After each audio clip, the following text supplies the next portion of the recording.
Rolling. Good evening, Misfits. You are tuning into a special edition Misfit podcast. The 2022 CrossFit Games Open is underway. 22.1. Hunter v. Sherb round one has gone down. Turns out these guys are almost as fit as Noah Olson and Pat Vellner. No one cares that they were at altitude. We are not here for that. Hey, why'd you have to bring it up? We're at altitude. It's good. Yeah. Like 112 feet up here. Yeah, we're not at zero. You go up at least one hill from the beach to get here. Yeah. Before we get into 22.1 breakdown, we're going to make sure that we cover your warm-up, your strategy, movement preparation, mindset, all that good stuff. We're just going to blast through some housekeeping stuff. If you would like to win some awesome prizes throughout the Open that will be given away during these podcasts every single week, make sure that you add the hashtag Misfit Athlete to your game's hashtags for the leaderboards. Pretty simple. When you go to your dashboard, it says, what are your hashtags? You type in Misfit Athlete and you are good to go. You will be entered in to win. Just make sure that you go and check on the actual Misfit Athlete leaderboard that your name made it through. We are doing a special discount code, sharpentheaxecode.com. Use the code 22.1, number two, POINT, number one. There's three. I'm confused. There's three numbers in it and 5 letters. From now until Monday, everything on the site 15% off when you use that code. Also, if you'd like to join the Misfit community in terms of talking about day-to-day programming, and we've got an open chat channel going, we've got questions, all that good stuff on our Discord, just head to discord.gg/Misfit Athletics. Is that correct? That is correct. Discord.gg/Misfit Athletics. Join the community on there. We talk about the programming and how everyone's doing all week. And obviously we've got the open chat going. Last but not least, if you are, if you enjoy this content that we're putting out during the open and you want to join Misfit Athletics, you can sort of get a taste for what competition block 1, the programming block that we're in right now, is by going to our Instagram bio and downloading the comp block 1 guide. Not only is that going to give you sort of all the stuff that we're doing during the open, the stuff that we're focusing on, but it's also got that check-in guide that we do during the other phases. So as you're going through the open, there's a spot for you to put your score in, talk about, what your wins were, how did you learn, all that good stuff. So head to the Misfit Athletics Instagram bio and download that. All right, guys. First thoughts, Hunter v. Sherb battle. What are we thinking? So happy it wasn't 21.1 again. That's what I thought we might be seeing tonight. That's what I thought this workout was going to be. I love coming into these to troll the loser. It's fun from my seat. Yeah, how is it over there? My mighty From seat your over throne here. over there. But I really can't, because that was probably the best strategy execution that you've had in a long time. In my life. From birth. In 30 years. You got a gold star. 35 You got a 35 true years, bro. lifetime achievement award. I'm going to put a brown star up on the wall over there. Kept it close the entire workout. Hunter definitely had to try. We saw I only got him to try a little. we saw the leg wobble. We saw the hunchback of Notre Misfit doing those final box jump overs. What do we think about the workout? Super high level.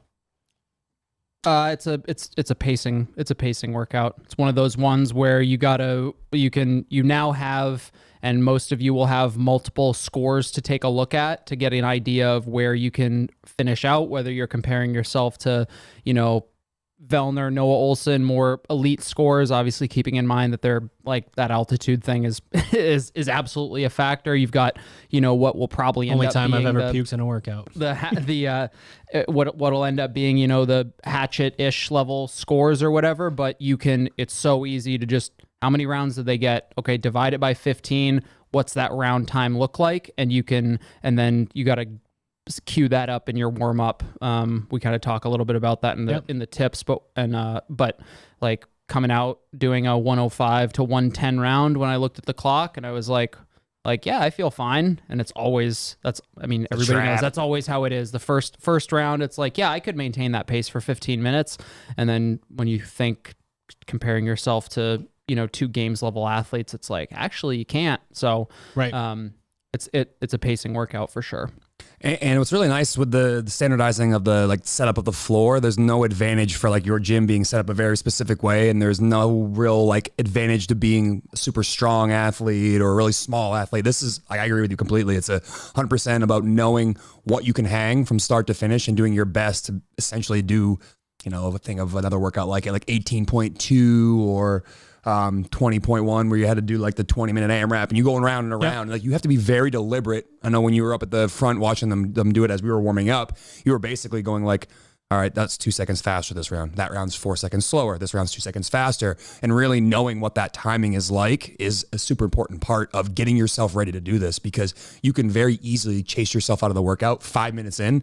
I mean, both of us without even talking to each other, but after the workout, we're both like, did you look at like 6 minutes? And me like, fuck, we have 9 more minutes of this stuff. Your body language changed, both of you, in that like 5.5 to 6.5 minute range, somewhere in there, because you were still moving at the same speed. And that's when the question comes into your head, is this the speed? And what does this speed feel like in 5 minutes? It was not the speed. I basically wait for something like that to like a 2 or a 4 round mark. And then I try to look at the clock and compare that to roughly percentage wise I am in the workout and ask myself like, all right, I've done 4 rounds at 6 minutes. Am I going to get somewhere near 12 rounds? And we didn't get 12 rounds, obviously, but we were in the 11th, right? Yep. So we had a rough idea that we were notching 90-second rounds. And it did help me to hear you say that 90 seconds, because then every time I finish the box jumps, I just do a quick little glance at the clock and be like, all right, did I go up a couple seconds? Did I go down a couple of seconds? And that really made the difference there in terms of, all right, do I need to take an extra second walking back to the wall walk and laying down a little bit more deliberately, or can I like rush over to the wall, lay right down like I did at the end of the workout? So to me, again, you want to make sure that you look at your round pace when you're doing your warm up and maybe checking in with a round or two to really like dial that in so that you're prepared for what's going to come to happen, you know, when you're at the 12 to 13 minute mark of the workout. So let's start with warm up first. For years, we've essentially asked athletes to go in and do a sweat check before they get into their primer. What's worked really well for us here at our affiliate is, you know, for an athlete, especially like me and for you guys sometimes, going directly into that Maffetone warm up just gives you a specific way to do something that might feel more targeted, and also sort of keeps you in the zone because you are there and you're not messing around on your phone. You're looking at your heart rate and doing that. For anybody that doesn't know what that is, it's 5 minutes at 160 minus your age, 5 minutes at 170 minus your age, and 5 minutes at 180 minus your age. Those are all just heart rates.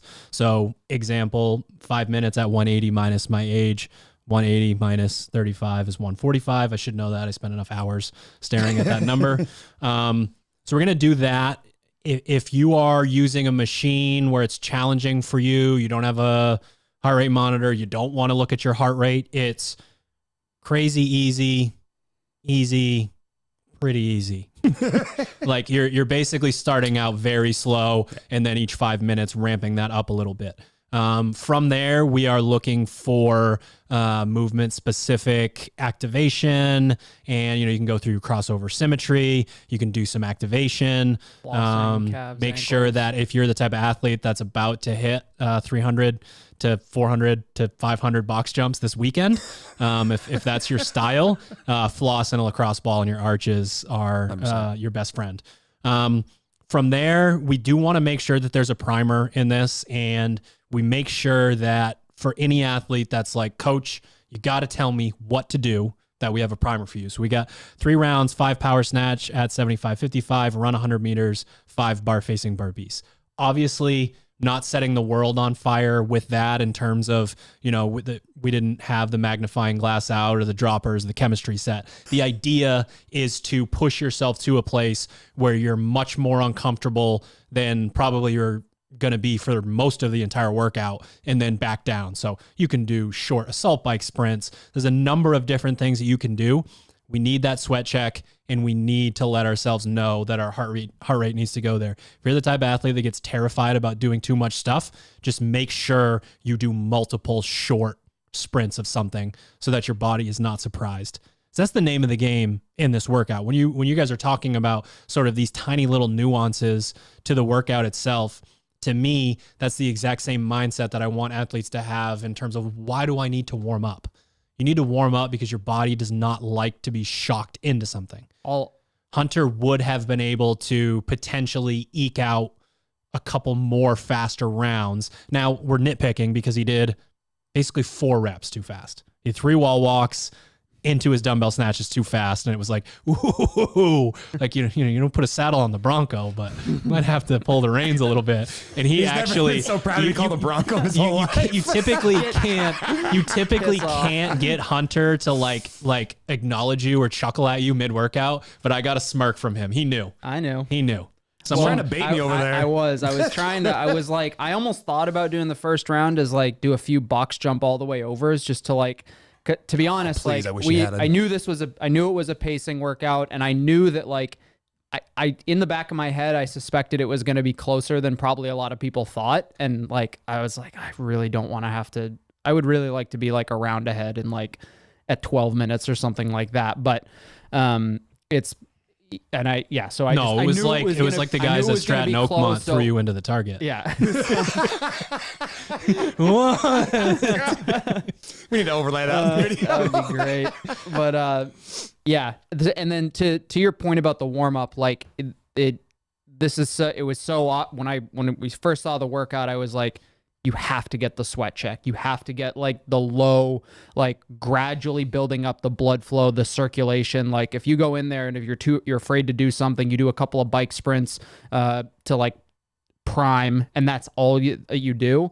In the first few minutes, I could not imagine how bad my legs would have felt if I hadn't like got that blood flow so that like the groove has been greased before 3, 2, 1 go happens. When you slowly, and the reason why we do this based on heart rate, and again, for some athletes, it's just when you have a directive and you go in and you get it done, it's a lot easier than thinking about it. The reason why we want to do that is because your body responds better to small increases in blood flow because your heart is pumping more.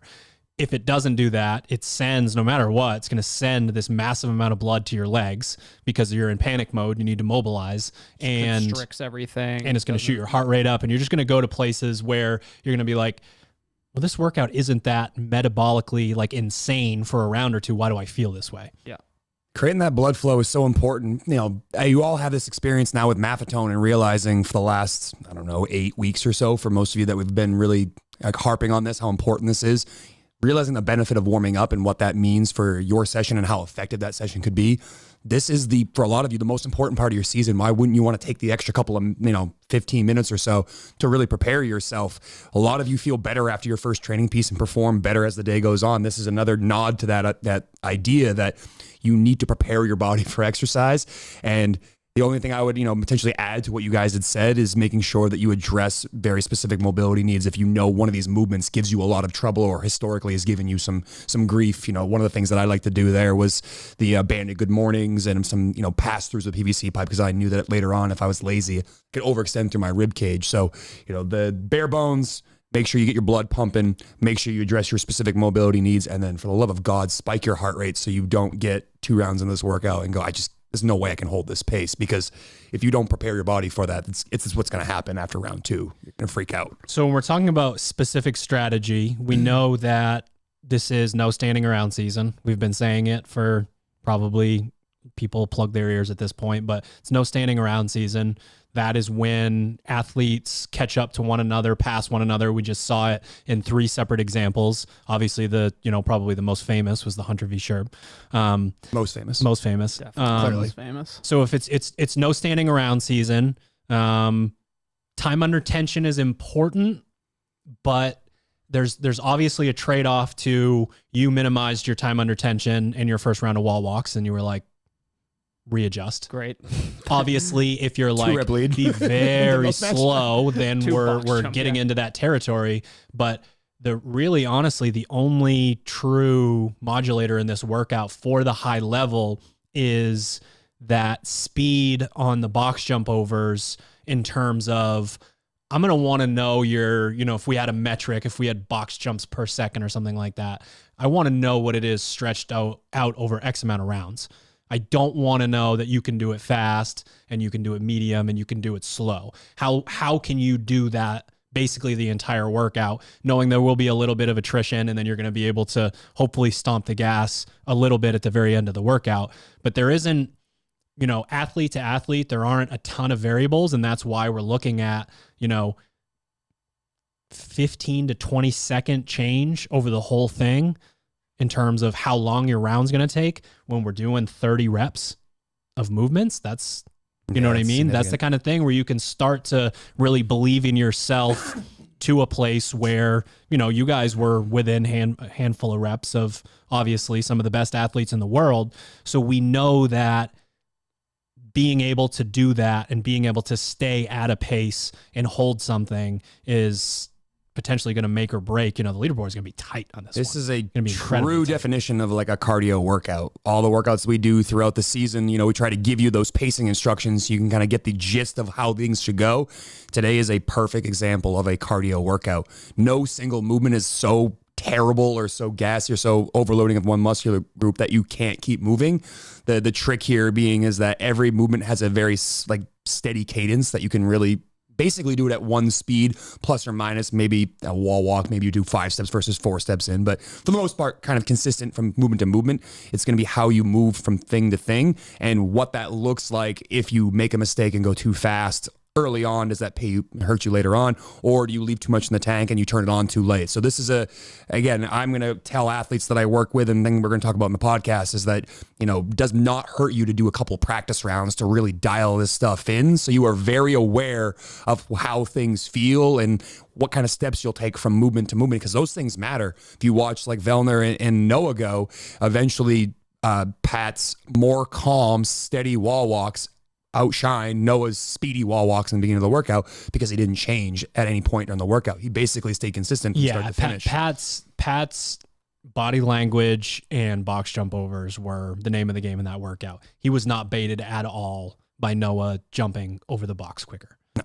He wasn't baited. He was just like, you know, this is a 15-minute workout, and get your heart in your throat second or third round. I probably did this wrong, right? I'm not going to be able to sustain this kind of pace. And athletes that have that higher athlete IQ know what a really shitty 15-minute workout feels like. It's a nod to the fact that you need to know more about how the stimulus feels than maybe an individual movement might do to you. Like, you want to know what a dumbbell snatch does to your wall walks, or what your box jump overs do to your wall walks. Those things are important to know, but you should know roughly through all of your experience in training what a 15-minute workout feels like when it's cardio, and know very deliberately how long things will take you. You know, this movement takes this many seconds per rep. This movement takes this many seconds per rep. I have this many steps in between things, which seems kind of like nerdy and maybe taking it a little too far, but the best do. They know exactly how they're going to take a step around the box, how they're going to lay on the floor, how they're going to transition to their dumbbell. Those things matter, and again, are why that's so important to understand that in a cardio workout, being frantic in the first 5 minutes does not help you like at all. It actually digs you a grave you can't get out of. Yeah, to your point about like I want to know how many, you know, box jumps per second or whatever that was. It's very much like, yeah, you can, the amount of effort that it takes to speed up any rep of one of those 3 movements, like the effort to speed that up significantly is in no way worth like the pitfall that will result from it if you're going too hard. Rather, instead of maintaining a, you know, quarter second, if we were just like, if I was like a quarter second slower on every single rep, or you were a quarter second slower on every rep but transitioned a little bit more smoothly, then it wouldn't matter. Like those gaps get closed immediately if you pick the dumbbell right up, if you do your first box jump right away. And same thing on the wall, those little, what you think of as like, oh, I can't believe you got a 1 rep lead. It's like, okay, like there's a second there, and at the end of it was literally 5 reps, which is probably less than 10 seconds worth of work right at the end. And a great example of this is, you know, anytime you've been on a rowing machine in a long cardio workout, like how does a 145 500 pace feel versus a 150, and what that allows you to do for the entire workout? I mean, we just had the aerobic test for phase 4 that gave you the opportunity to figure out like what it was like to go round and around. It was 24 minutes, I believe, if I remember correctly, but it taught you that like, hey, if I held a 155, I could get 11 rounds. If I held a 152, I'm getting 10. It's like, how does that make sense? I'm going faster in my row, but then your transitions change, and how you move change, your mindset change, and all those factors end up playing into what you get at the end of the day. But what matters here is that we make that translation from the rower to the box jump over, because we have so many athletes out there that love box jump overs, don't like the rower. And Hunter, why shouldn't I, if I love box jump overs, why shouldn't I blast through those and then lay for longer on the wall walks and take longer in my transition and then make it back and go faster in that. Why wouldn't I want to do that?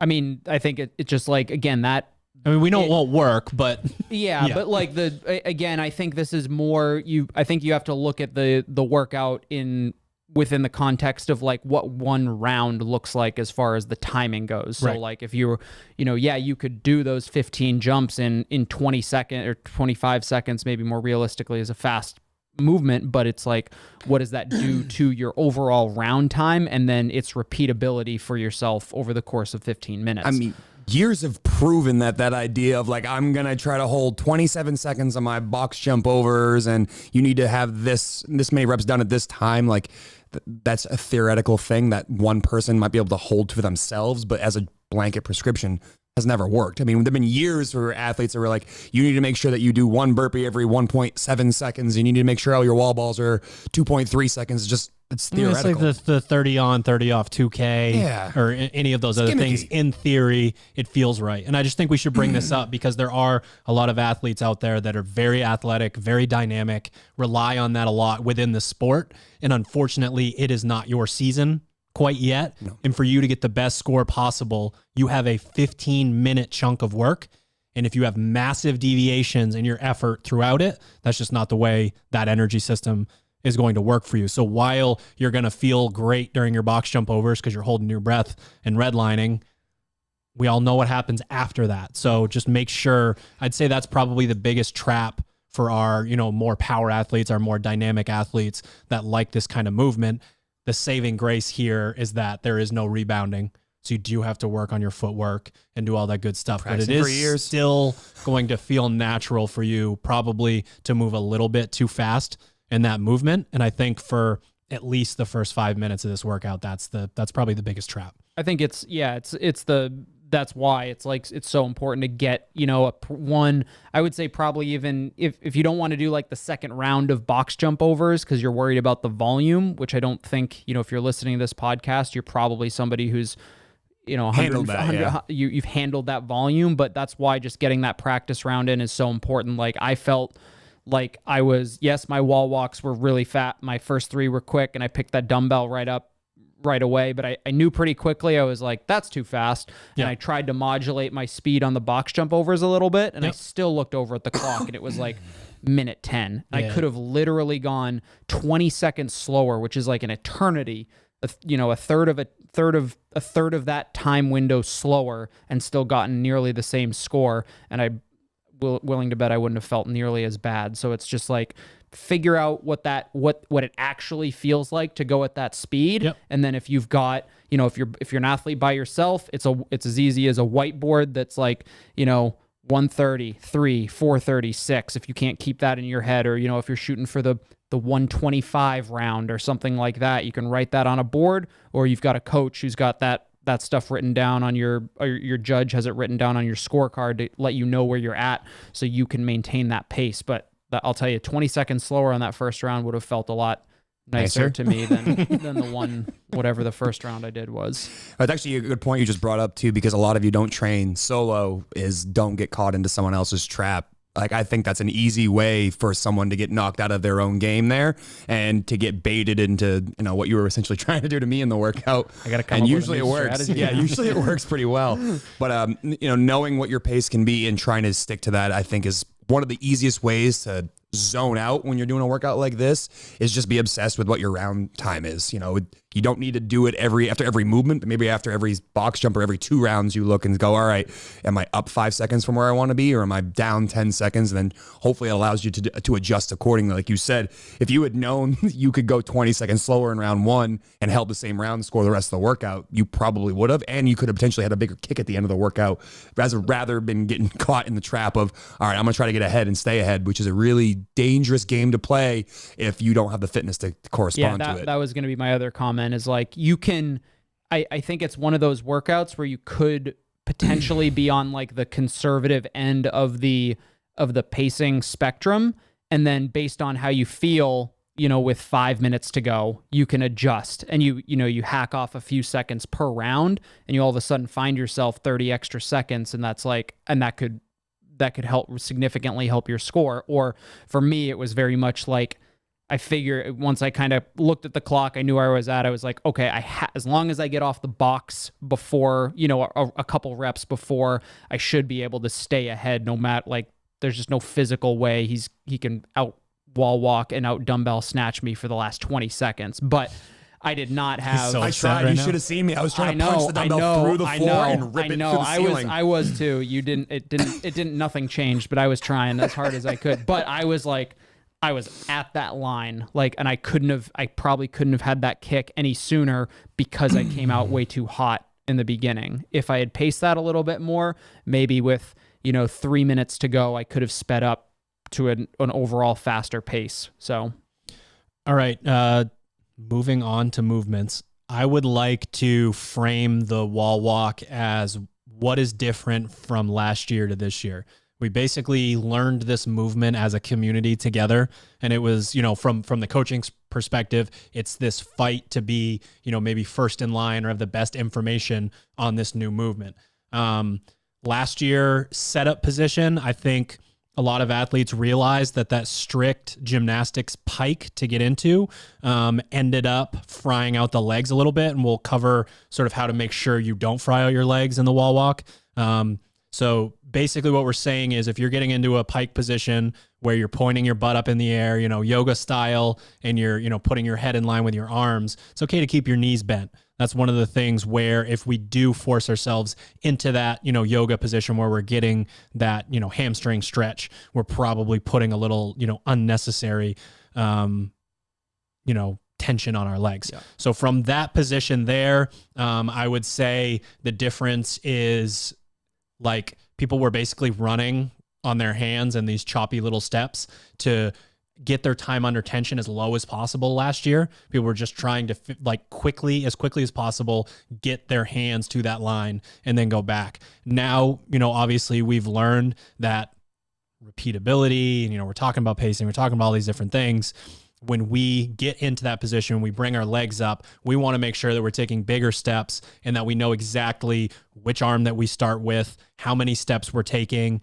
We're trying to either match that on the way back, or it's even potentially less for some athletes when they're coming back in the opposite direction. But what's most important is that it's just 1, 2, 3, 4, 1, 2, 3, 4, and you're moving back through it and you're able to sort of stay steady. Well, we've been doing Chris stuff for so long. It reminds me of like snatching, like years and years ago. The goal was just to rip the bar off the floor and dive under it and pray that somehow you caught it over your head. And for a lot of people, they moved a pretty considerable amount of weight that way. And then someone came along and showed people how to actually do the movement, which is what we've seen kind of come out of the community here. Is there have been so many different videos we've experimented with. I don't even know how many different times we've taught this to our affiliate members or our athletes and said, try this time, try that time. And the thing that's... And whose scalp didn't blow off their head when they saw Brent Fikowski doing them last year in the Open? It was insane. So silly.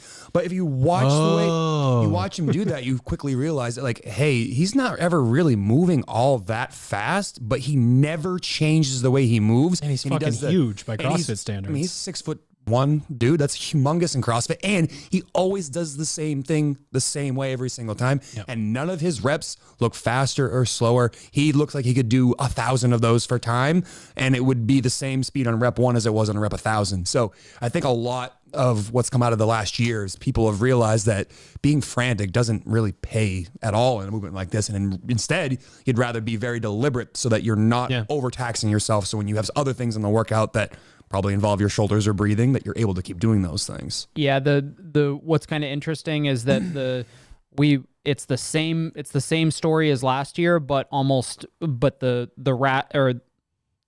it's the same story, but it's a completely different application. Last year it was like, figure out, you know, get the pike, figure out the number of steps, because we need to minimize time under tension on your shoulders, because you've got 54 of them if you want to finish in 15 minutes. Right. Now we have a workout where it's like, oh, 30 well, some? I need to, maybe 30 of them, or 30 give or take, but it's like, okay, we need to apply the exact same strategy, but for the reason of like, hey, you need to stay under control and composed. Yeah. You can still go at the same speed, even though you're doing almost half as many wall walks, but you need to be able to move consistently, and that just enables you to breathe more consistently, and just, you know, in a workout where now the stimulus is more about controlling your breathing, controlling your movement, whereas last year it was more like, holy fuck, are my arms going to blow up before we finish this?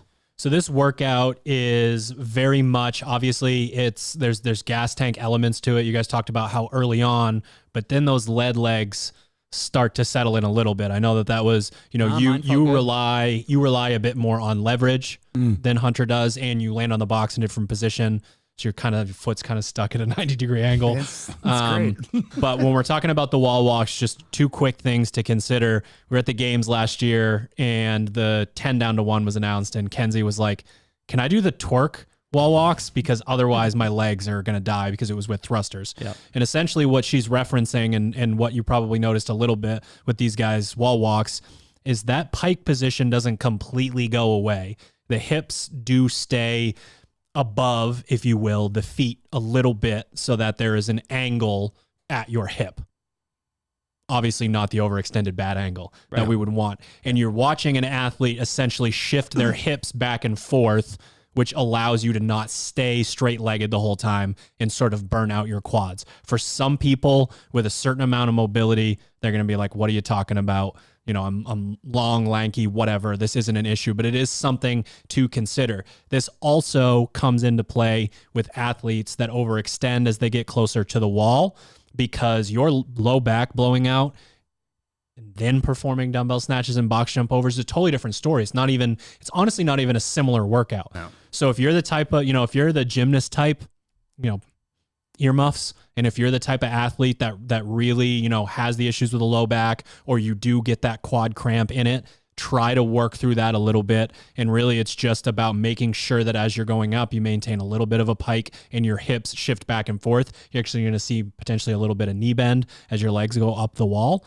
It's almost like you're climbing up the wall with your feet too. And another thing that's you didn't really touch on, but I think is important, is that it eliminates the extra friction on the wall. If both of your feet are sliding up the wall as you're walking your hands back, you're working against yourself here. So what I think helps me as I walk kind of my feet up the wall, as I walk my hands back, is I typically only have kind of like, pressure in one foot. Both feet are on the wall, but pressure's primarily in one foot versus the other. I was like, make sure you cover that part. Yeah, I'm not saying pick your feet up off the wall, to be very clear. I'm just saying as I go to push my hands back, I start to put more pressure in one foot versus the other, which again allows my feet to go up the wall a little easier, and I'm not fighting myself. Because I remember last year specifically, I have pretty good thoracic mobility, but really struggled later on getting myself into the wall, because I was keeping my legs straight, like you guys just talked about, and pushing my toes up the wall, and that just added friction over time. It's just making the movement harder than it has to be. The dumbbell snatch is one of those movements that, to me, belongs in a workout like this. 100%. And I think there's a little bit of a story and a narrative that can be derived from go be mindless and put your hand on a dumbbell, and then once your judge says 12, take your hand off the dumbbell and start your box jump overs.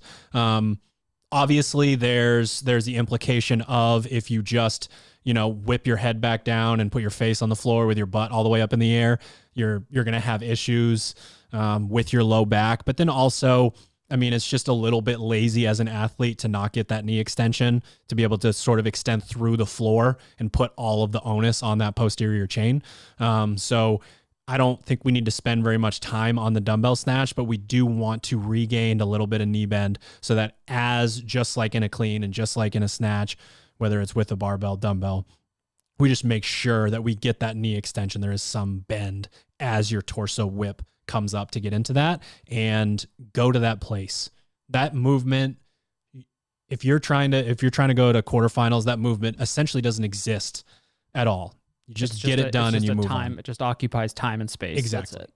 Yes. Yeah, the thing that you should think about with the dumbbell snatch is not a kettlebell swing. A lot of people like to think of that as just, I'm using my torso, whip up and down, whip up and down. But like you just said a second ago, it's a snatch. Treat it like a clean and jerk or a snatch, where you get that knee bend that help you get that dumbbell overhead. Go ahead. To be clear, the knee bend we're referring to is like as you're bringing the dumbbell down. Don't just like straight leg deadlift, but as you're snatching on the way up, pulling yourself under the dumbbell with that knee bend is not, I would say, is not recommended, given the amount of jumping you have to do later. Knee bend is created on the way down, and knee extension happens as you are opening your hip as well. The box jump over, as an athlete, quote unquote, as someone who does CrossFit, Do I like the fact that they got rid of rebounding? No. yeah. As a coach and a programmer, I'm cool with and it. basically every other facet, yes. Bounding box jumps are a fucking party trick, and That's why I hate them. like if I'm beating you in something and you you know what I'm saying, like it doesn't, stuff like that to me is always just like, cool, that person has ankle mobility or is a little bit more fast twitch. This is a metabolically demanding, muscularly demanding movement, which is the name of the game in our sport. So if you are one of those athletes that relies on the pogo stick and is mad, it's just one of those things where it's like, hey, if you follow Misfit Athletics, we've been doing a lot of work. My athletes that are like that spend a lot of time on the C2 bike, and they should be prepared for something like this. So it's a new standard. I think it's a great standard. I think it keeps people safe. It's more metabolically demanding. It makes the movement a little bit harder.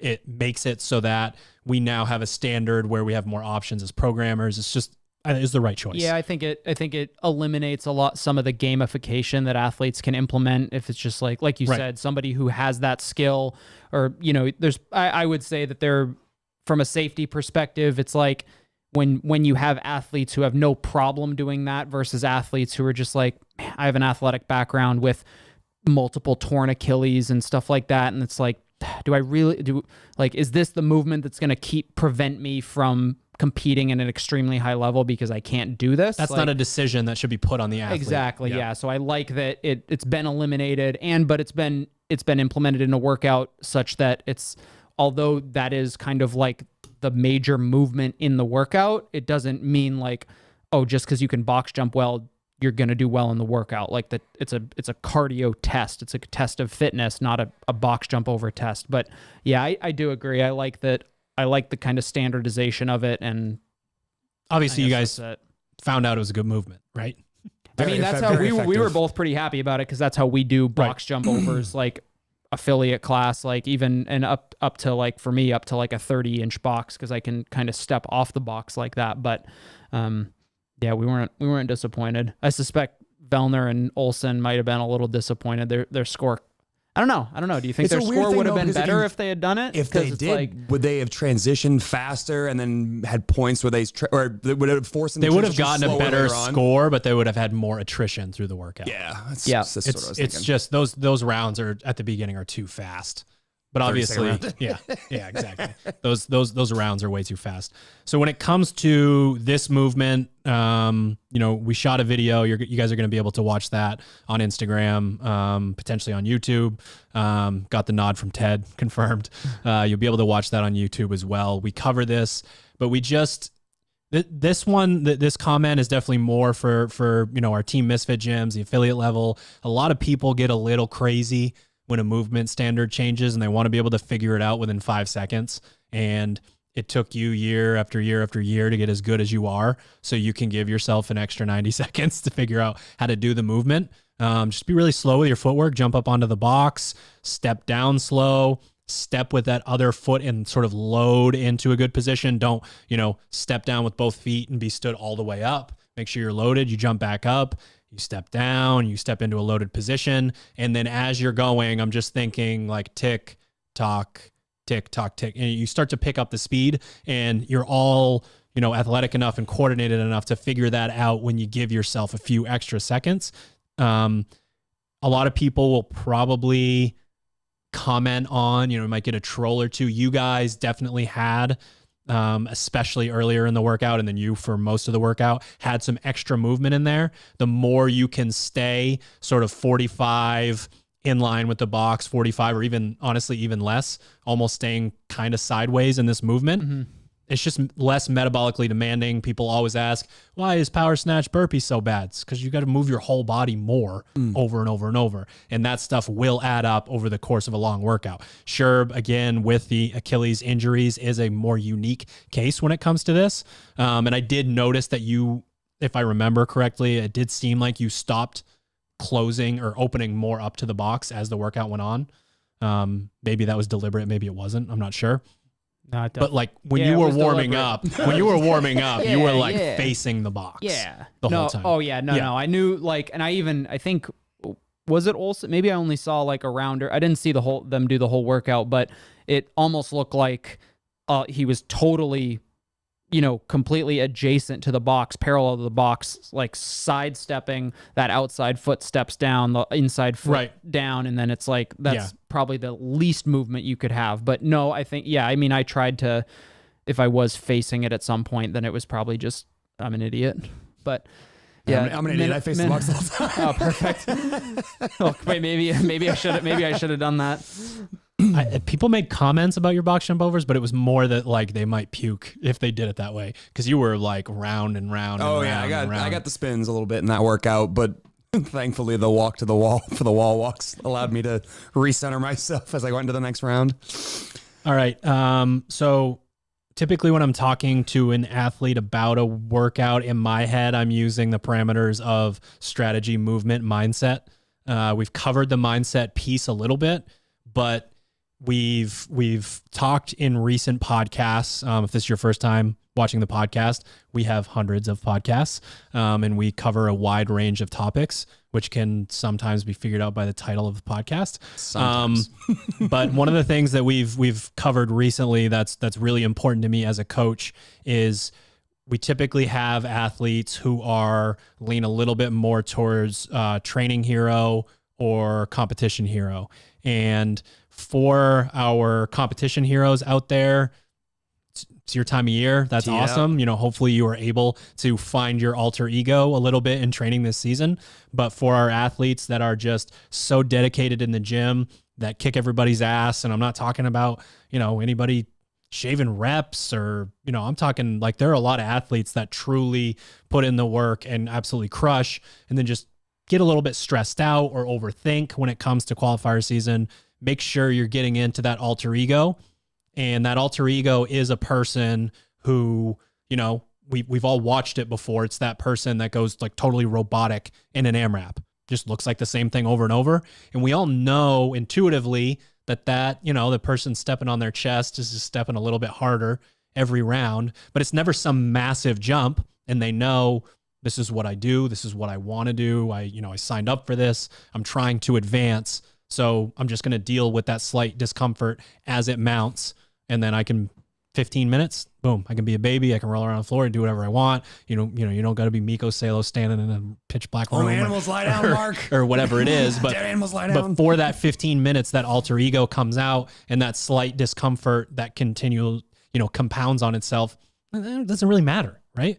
Clock's ticking away. You're speaking to me right now because that's exactly what I was trying to do in that workout, because I watched Ted walk over to you and, asked your predictions, and I'm used to, not being on the upside of that prediction. And going into Discord yesterday, seeing that I was the underdog, I was like, all right, maybe the underdog will help me rather than everyone being on my team. Were you total? Were you overall? I felt like it was pretty even. Maybe I don't know. Well, the reason you get trolled is because on machines you put up games level scores, and then when you do CrossFit, you act like it's day one. It is day one, damn it. Someone was like, based on the equipment list, Pebble, and I was like, get the Pebble v Terry. But what you just described is exactly how I thought of that workout, where I did hear what you said, and I knew that if I stayed too close to him early on, that I would be putting myself in a race that I could not win. Come on, do a 105 round with me. We've all had those workouts where the voices just don't show up, or we don't let them show up. You never know what it is. You've had a stressful day, or you had a great day, good night's sleep, not like when and why do those voices come in? That's probably a bigger conversation for a separate podcast. But we've all had those days where we were in a good mood, even though, again, we had that compounding discomfort that was coming through in the work. You just keep moving anyways. The thing that helped me the most is that you never did any single thing for very long. And that, yes, you might have felt terrible at the second you finished one movement, but as soon as you started the next, it's like it went away completely. And the only real discomfort was, whenever I looked at the clock and asked myself, like, oh my goodness, do I have to do this for 11 more minutes? Do I have to do this for 7 more minutes, for 4 more minutes? That's why I switched it into rounds for you guys. I didn't know if that was like a good comment for you guys at the time. But like with 3 minutes to go, just knowing you had 2 rounds left, like that to me felt better than 3 more minutes. No, I appreciated the rounds thing because that's exactly what I was doing. The only speed check I had in the entire workout outside of glancing at the clock a few times was just listening for his judge Brady to be like, all right, you're at 15. And I would listen to Kyle and be like, you're at 11, you're at 10 or 12, whatever the number was. And I was just, all right, try to stay within striking distance. So if there is a chance that I'm feeling good at the end of this thing, that maybe I can make a push at the final. But I knew like going into this that typically he does really well with that style of workout, being very in tune with what pacing should feel like. So if you can go into the workout very deliberate with your pace, that you have some sort of check to keep you accountable. So I appreciated listening to like where Brady was telling Hunter where he was, and then you giving us, preferably the rounds left rather than the time left, but that did help me stay checked in. And 9 minutes to go. Everyone's favorite. I'm glad you didn't. I said it in Philly class. Every 30 I do that seconds. in affiliate class. Everybody's like 6 rounds in and it's 2 minutes in, and I'm just like, only 18 minutes to go, and they're just like, God, kill yourself, coach. But that did help quite a bit, and I think that a lot of you will find that out tomorrow when you take this on and you go through this workout. And yeah, you might be uncomfortable in one single movement, but if you can just convince yourself to stay at that same speed, the second you change it to the next movement, it's like it didn't happen. Like I did not enjoy the dumbbell snatch or the box jump overs. I thought that to be a pretty challenging part of the workout, but I did realize that the whole workout. Well, I know it's a significant part of it, but what I realized, I really hated 7/8 of that workout, but I'll tell you, there was one part that I look forward to every time. But I did realize that I would be transitioning to the next movement here. Like I'm saying, not the compounding effect of the dumbbell snatch and the box jump together. I mean, just one single movement that hang in there for 20 seconds, you're moving on. Hang in there for 30 seconds, you're moving on. And if you can just keep telling yourself that's your mantra as you go through it, that you're never going to be doing one single thing for an extended period of time, you can usually, I know you all feel this too, that when you do a new movement like a chipper, all of a sudden it's like a burst of energy. That's kind of how the workout went for me. The second I went to the next movement, I was like, all right, I'm doing something different. I'll just keep going. And that made I chunked it out that way. And it was really easier to digest in my mind, knowing, all right, I just got to do 12 more. All right, I got to do 15 more. I got to do 3 more. And that just kind of helped time pass quite a bit for me. Just do it. Just do it. Thank you. I think if you're somebody who's like got the pre-game nerves, whether it's the day before or the day of even, which I would say that I do, like every Thursday for the past couple years, or every open Thursday for the past couple years, there's always, even though I'm not all that concerned about the being competitive where I end up on the leaderboard, there is obviously the element of pride and trying to, beat a training partner who were basically 50-50 pretty much the entire year round. And for me, it helps to get in and move. And just to kind of burn a little bit of that nervous energy.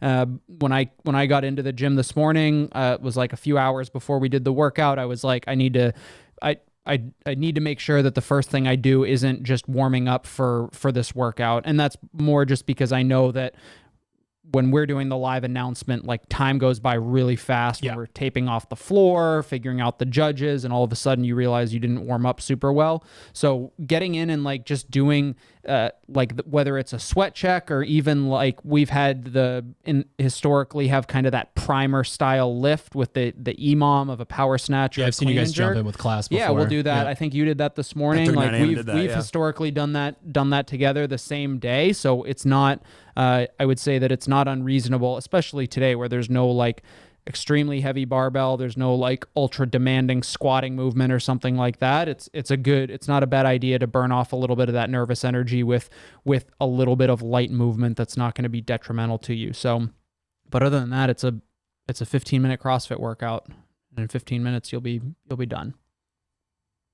I don't have much to add to that. I think the idea of getting in and get moving around is a great way to prepare yourself for it and change that mindset of like, ho hum, I don't want to do this, to like, it's fucking go time. And I know you were talking to one of your athletes on the phone yesterday, and one of the things that you've taken and you've heard, I don't know where you got that from specifically, but it was like when you're getting ready to do something like this, you might want to consider taking a different route to the gym or just changing a little bit up about your normal routine to kind of signify that you're about to go do something. Now, I'm not saying listen change to your Slipknot diet. in the high school parking lot. Yeah, exactly. I'm not saying like change your diet, don't sleep, those type of things, but I'm saying like maybe change up what your normal day is to kind of signify that it's go time, and that might prepare you in a way that tells your body that you're about to go do something that is going to make you proud at the end of the day, which is, all we really want from everybody is to be able to go in there and say, all this training that I put in this last year, all the commitment I've made over the last, 12 months, 18 months, however long you've been following for, is now paying off in the ability to do something that other people can't, because I'm more often hurting myself or, putting myself in that position where I am super uncomfortable, but I know that I'll be better for it in the long run. So I think the amount of conditioning pieces you've done over the year, the amount of stimuli you've been put through, this is just another day at the office. And, even though you might go to the gym in a different route than you normally do, but you're going to go in there and essentially just smash this workout because you've done enough pieces. You've earned the confidence throughout the season by putting all those hours in, and now it's time to show. Yeah, for me, there was no point in the workout where I was like, oh wow, this is the trap. Like here's where it starts to hurt. Like, why does this muscle hurt? Or why am I breathing? Why do I have that weird, I only feel this like once or twice a year sort of feeling. Like that doesn't happen. There's no and that's part of what makes it a good test, right? Is it's just like, how much work can you do in 15 minutes? There's no gimmick. There's no secret pitfall in the middle of the workout for you to fall into unless you come out too hot, you have the wrong strategy or something like that.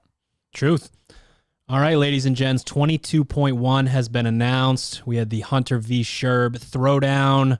Just got through the podcast. I would say to any of our athletes out there that are, really gunning for quarterfinals and semifinals and beyond, you have this incredible opportunity to practice what it's like to really go all in on a workout, to warm up properly, to ask more of yourself in terms of your mindset, to really reach your potential, to get into the filming and the judges and the leaderboards and the stress of it's finally time, hitting refresh on your browser.